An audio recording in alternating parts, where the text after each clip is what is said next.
Hi everyone, Ariel Adams here at blog2read.com. This is the Suunto Elementum Terra. This is part of their new Elementum line, and this is sort of their land watch. I previously reviewed the Elementum Aqua, which is their diver watch.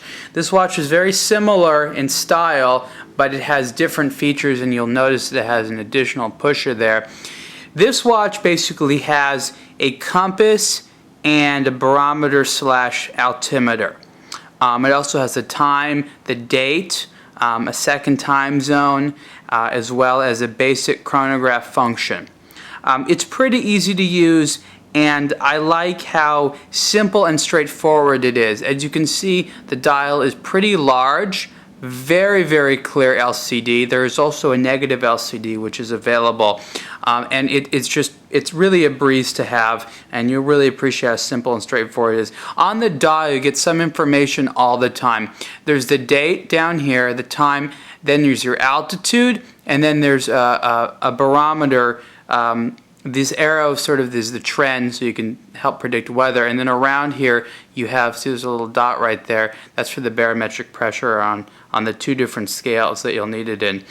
It has that sort of jog dial, which the Elementum line is known for, which I like a lot. You spin it once there to get to the chronograph mode, and there's a chronograph mode in the bottom.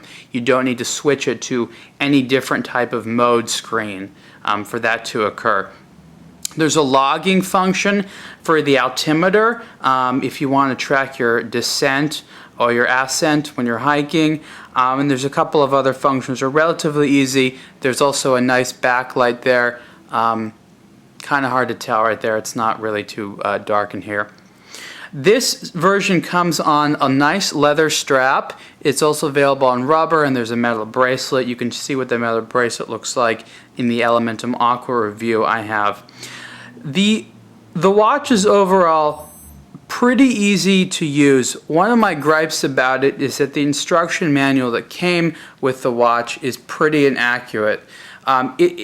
It's not that there's anything wrong with it, it's just not enough information. It's got a big book, and it's just inadequate because it's in just a bunch of different languages with very little for any given specific language. The watch is comfortable to wear. I like wearing it. It fits nicely. I mean, I just really like how nice and simple that dial is. It just looks good. It's got a sapphire crystal, which is a definite upgrade from a lot of the Suunto watches. But this watch is more expensive. It's in the $1,000 range, but it looks really good. It's got a nice, handsome look, and I'm very happy with this line.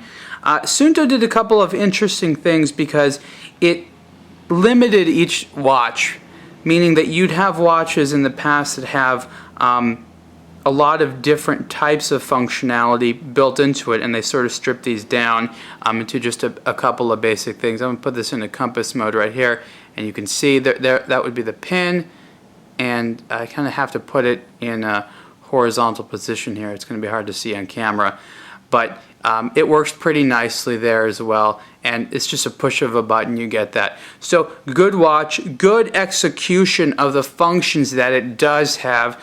I really would have liked Suunto to provide additional documentation, but on the plus side, they have a really good website for the Elementum line that should give you how to use all the features pretty easily. So basically, forget the instruction manual that comes with it. The website's going to be your instruction manual. Nice watch. Again, this is a Suunto Elementum Terra. Again, I'm Ariel Adams, and you can read the rest of the review at blog2read.com. Thanks.